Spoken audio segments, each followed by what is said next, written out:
What's going on? My name is Miss Frederica. I want to tell y'all a little bit about my experiences of being a bus driver for a school district. All right, so I was hired in 16-17 school year. My kids were like, I want to say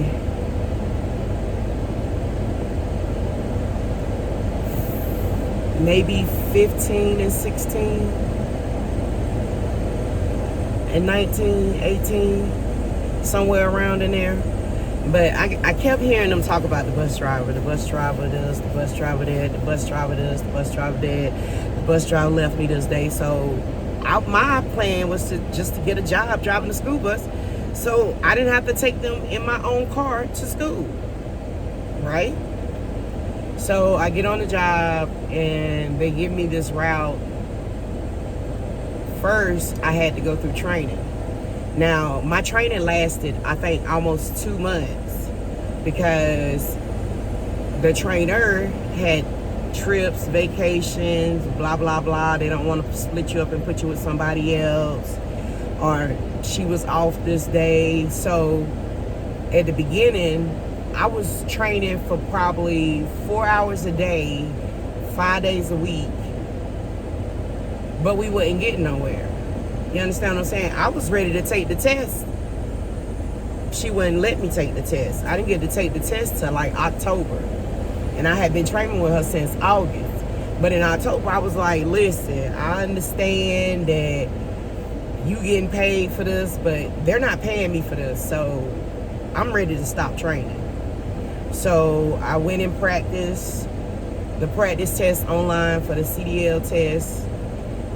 I got up to like a 90, so I said I was ready to take it.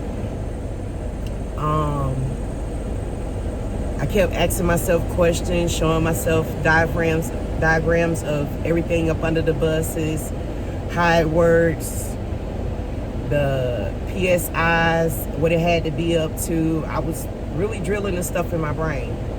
Now, they gave me a bus. I drove bus 9. I drove bus 9. Very diverse group of kids, sweet kids, willing to do whatever for you, you know. I mean, really, really sweet kids, but everybody kept saying that they wasn't sweet kids, you know, like, that's a bad bus. But they wasn't bad for me. And I rewarded them for not being bad for me. Like, I went, every time we got a bonus, because we get a bonus of $100 if we don't miss a day of work. Every time I got my bonus, I would go buy 52 ice cream cones and give it to the group of kids on the bus that have really been good. And QT on Riva Road in Spartanburg, South Carolina, they were so sweet that they would print out a little slip that's saying that I bought an ice cream cone and that the kids was coming back to get it. So she would stamp each one of them, you know, so that they could bring it back and receive the ice cream cone. So I did that, and I enjoyed it. Come springtime, I really started not to like it because the middle school kids were being ridiculous. I'm talking about ridiculous. Like, if they parents saw the school camera on how they were acting on the school bus, they would not claim them kids. That's how bad they were being. And nasty.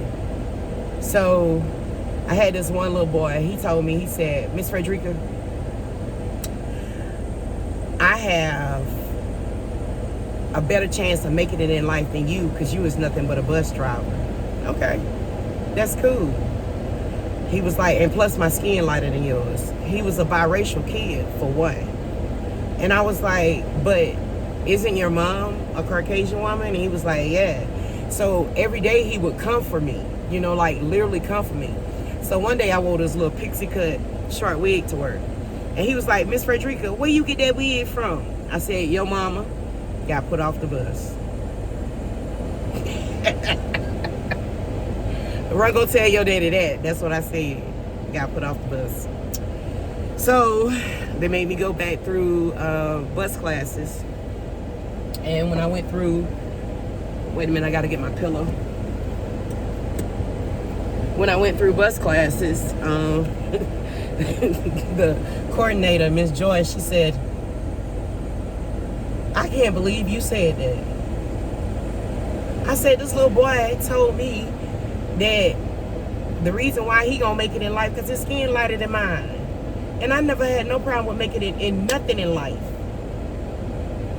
I explained to him that he is a boy and I am a woman.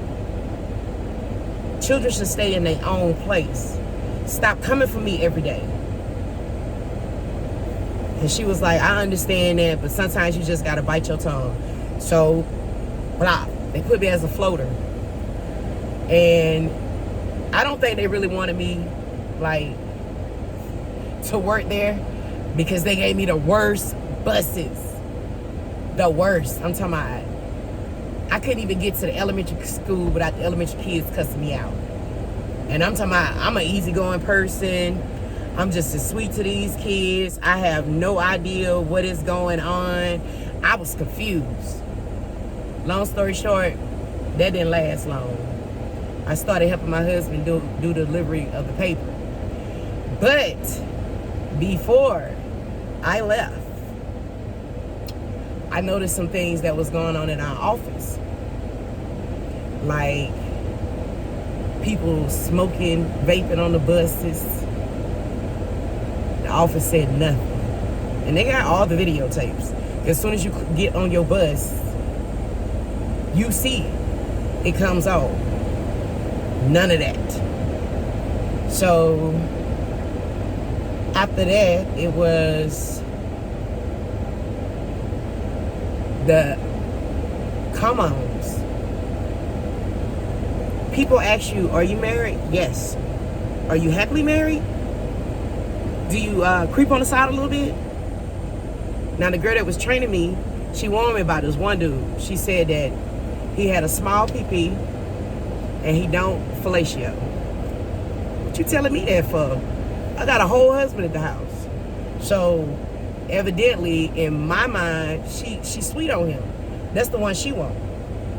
So he kept saying stuff to me every day, and she all of a sudden started not liking me. But I knew her before the job, so it didn't matter to me. Then I noticed that I had went to a funeral for somebody in the office, and about a month, maybe a month and a half later, that person came back. It was her husband that died, and she had this bag full of pills.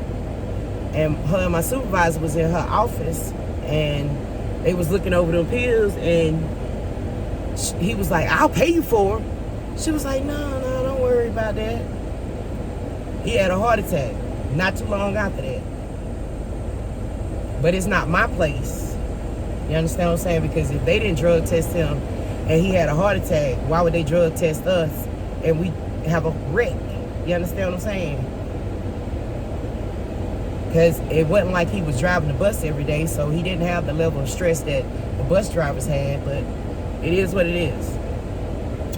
So they was telling me, like, people was actually calling me and telling me, oh my God, and I was like, wonder how.